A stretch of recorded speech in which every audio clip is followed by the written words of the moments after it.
Ayer se conoció, por ejemplo, también que el riesgo país es el menor en 8 años. También es un dato muy importante, es sumamente relevante. Después te lo va a contar Willy Cohen por qué es relevante, pero básicamente es porque es la confianza que genera la Argentina en este momento, y que sea la menor en 8 años es un dato por demás llamativo. No llamativo porque sorprenda, sino porque, bueno, hacía mucho tiempo que no se podía quebrar una barrera que para los argentinos es sinónimo de falta de crédito, falta de inversión, sinónimo de fracaso, básicamente. Pero bueno, todo en medio de todo esto, fíjense si no hay motivos para festejar, para celebrar, y disculpen que me trabo, pero la verdad que estamos al espiedo acá en el estudio. No sé qué pasa con el ambiente últimamente, estamos rostizados, básicamente. Hay alguien que nos prende la calefacción y que esconde la mano.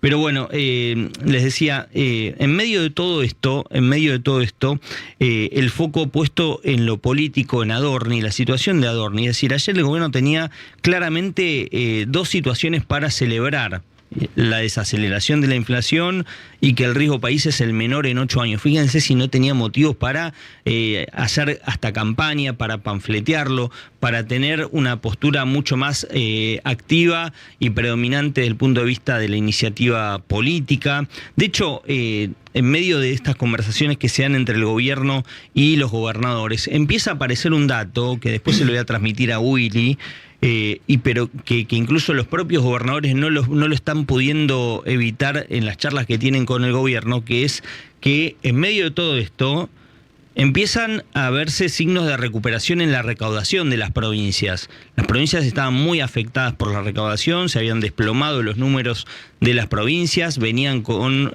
urgencias muy grandes, y ahora en las charlas que están teniendo con el gobierno está poniendo sobre la mesa datos que los gobernadores no pueden soslayar, que es un incremento y signos de recuperación en la recaudación, que para el gobierno es sinónimo también de una capacidad de articulación política distinta a la que tienen, por ejemplo, cuando las cosas van mal, que nadie quiere ceder o acercarse al gobierno, o vienen con pedidos económicos o de asistencia financiera, y el gobierno generalmente, por lo general, responde que no.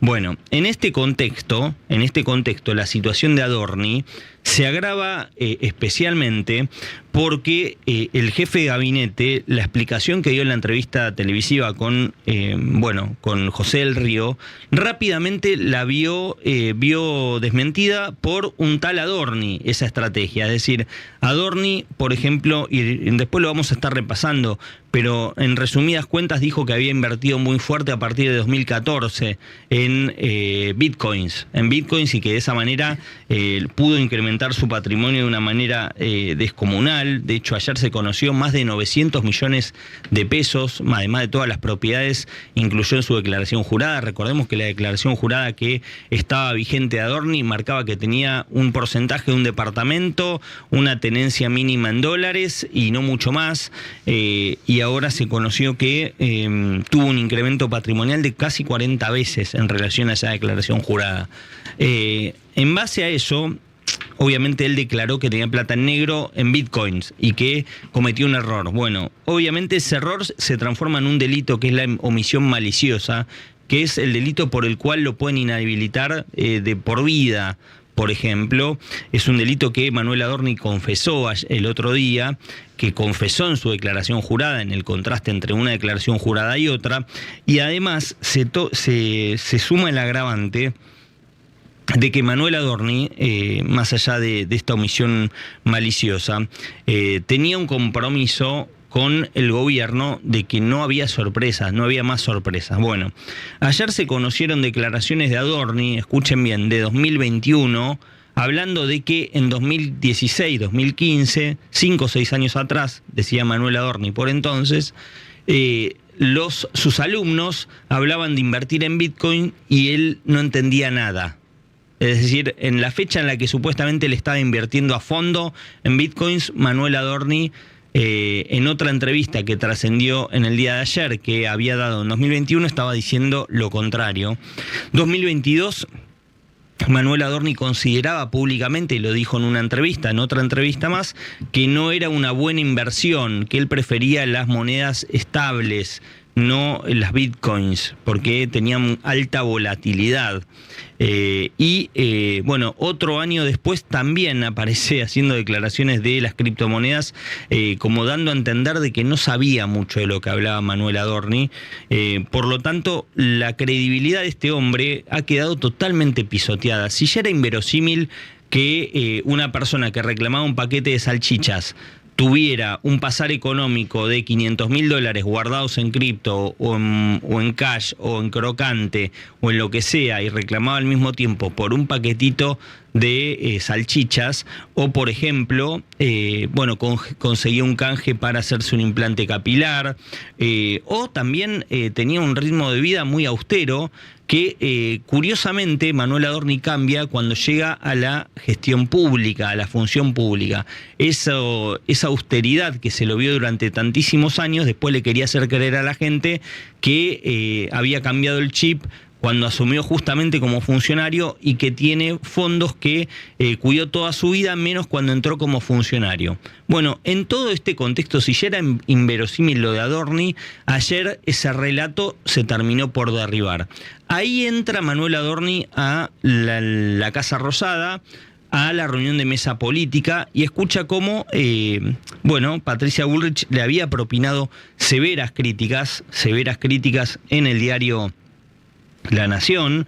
Dijo Bullrich: esto no es un error, es una omisión ética. Estaba muy enojada Patricia Bullrich, hizo declaraciones a el diario La Nación, al colega Jaime Rosenberg, también aparentemente dijo, bueno, ahora será la justicia la que tiene que determinar qué pasó.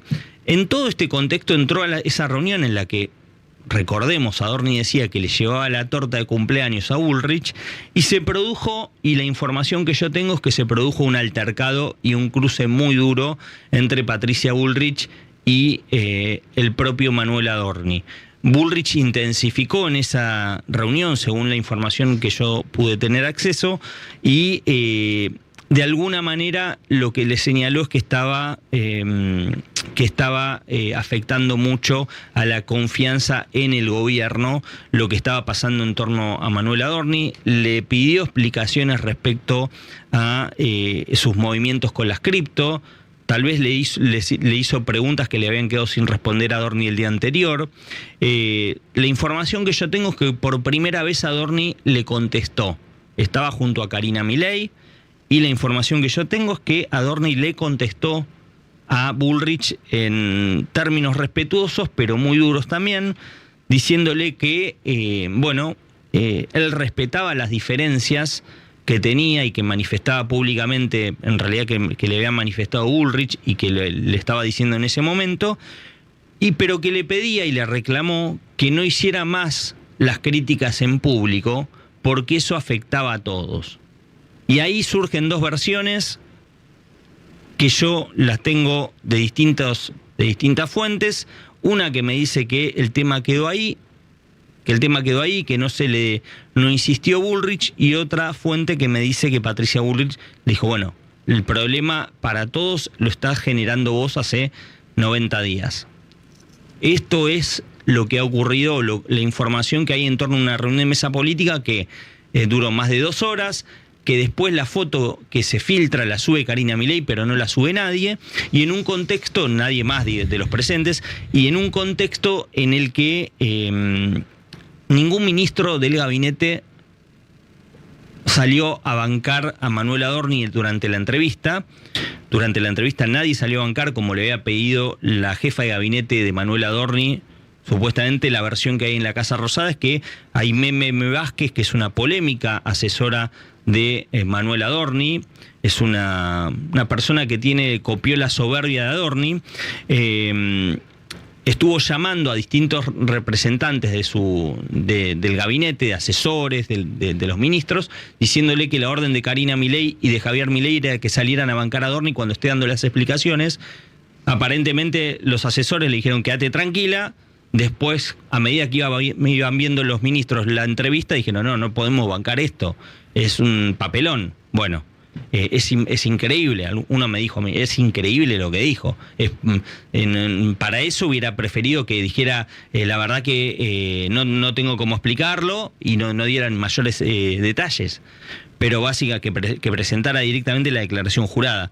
Pero bueno, nadie salió a bancarlo, ningún integrante de las Fuerzas del Cielo salió a bancarlo. Hubo uno que tuiteó y después borró, cuando vio que lo que estaba haciendo era el ridículo. Obviamente el único que lo banca hoy, los únicos dos que lo bancan son Karina Milei y Javier Milei. Lo que me cuentan es que Adorni, lejos de pensar en renunciar, Adorni se siente sumamente respaldado por el presidente de la Nación. Dice que tiene un respaldo incondicional del presidente de la Nación y que de ninguna manera hoy piensa dar un paso al costado. Pero en medio de todo esto empezaron a surgir voces de la oposición más extrema, el kirchnerismo, obviamente, la izquierda, también de los dialoguistas, también de un grupo de dialoguistas que algunas cosas han votado con el gobierno y otras no. La coalición cívica, por ejemplo, hubo un pedido de interpelación presentado en el Congreso, hay una sesión pedida para fines de este mes, pero atención, porque ayer se sumó el condimento de las críticas del PRO. Lo escuchaba Fernando Andrés diciendo, hablando de la sospecha de corrupción en torno a Adorni, ya dándolo como, un caso que tiene todos los ribetes producto de un delincuente, en torno a un delincuente, y también críticas de Darío Nieto. Darío Nieto, que tuiteó, es un especialista en cripto que tiene el PRO, o en tecnología o en Bitcoin, y manifestó también sus dudas por redes sociales, un comunicado fuerte del PRO, un comunicado muy duro del PRO en términos que hasta el momento el PRO no había tenido para con el gobierno. Obviamente esto generó reacciones como la de Lilia Lemoy, un personaje nefasto que tiene el gobierno, que le hace un grave daño al presidente de la Nación, otra más que deja suelta a Javier Milei. Obviamente el PRO se planta, me parece, con este tema, y yo, según la información que tengo, es si la oposición, el resto de la oposición, arma un scrum sólido y lo único que falta para interpelar o para que se apruebe eso en el recinto o para después también avanzar con una moción de censura, si el resto de la oposición hace un trabajo serio, me parece que parte de los diputados del PRO que responden a Macri, no todos le responden a Macri del PRO actualmente, pero parte importante de los que dependen de Macri pueden llegar a votar y acompañar esta moción de censura, que sería histórica, sería la primera vez que un Congreso vota una moción de censura para un jefe de gabinete, que básicamente es decir, lo echamos. Y el presidente, en todo caso, después tendrá que elegir un jefe de gabinete nuevo. A mí alguien en el gobierno, lógicamente que no es un chupamedia de Milei y de Karina Milei, me decía, de los pocos que quedan realmente, me decía, ojalá que ocurra porque es la manera que tenemos de salir de este quilombo por arriba. Pero sería realmente una vergüenza.